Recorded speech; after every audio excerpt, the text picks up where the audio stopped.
Hello বন্ধুরা, রবীন্দ্র মুক্ত একাডেমিতে তোমাদের সবাইকে স্বাগত। আজকের ভিডিওটি সেই সমস্ত বন্ধুদের জন্য যে সমস্ত বন্ধুরা 2026-এ রবীন্দ্র মুক্ত বিদ্যালয় থেকে উচ্চ মাধ্যমিক পরীক্ষা দেবে তাদের জন্যে। আজকে তোমাদের সামনে কিছু গুরুত্বপূর্ণ প্রশ্ন আলোচনা করব ইতিহাসের।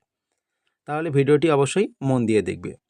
প্রথম প্রশ্ন, ইতিহাসের কালপর্বকে কয়টি ভাগে ভাগ করা হয়? দ্বিতীয় প্রশ্ন, মানুষের প্রথম যে জীবাশ্ম পাওয়া গেছে তার নাম কি? সম্রাট অশোকের কত খ্রিস্টাব্দে মৌর্য সিংহাসনে আরোহণ করেন? পরের প্রশ্ন, তৃতীয় বৌদ্ধ সংগতি কোথায় অনুষ্ঠিত হয়? পরের প্রশ্ন, কনিষ্ক যে অব্দটির পরিচালনা করেন তার নাম কি? পরের প্রশ্ন, গুপ্ত বংশের প্রতিষ্ঠাতা কে? পরের প্রশ্ন, শশাঙ্কের রাজধানী বর্তমান কোথায় অবস্থিত?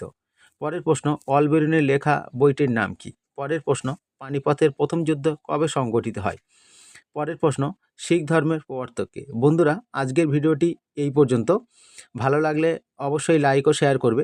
একটি বিশেষ ঘোষণা, রবীন্দ্র মুক্ত বিদ্যালয়ের মাধ্যমিক ও উচ্চ মাধ্যমিকের নোট স্বল্প মূল্যেই আমাদের এই সেন্টার থেকে পাওয়া যাচ্ছে। তোমরা যারা নোট নিতে চাও বা সাজেশন নিতে চাও, সরাসরি আমাদের স্ক্রিনে দেওয়া নাম্বারে অবশ্যই যোগাযোগ করবে। নমস্কার।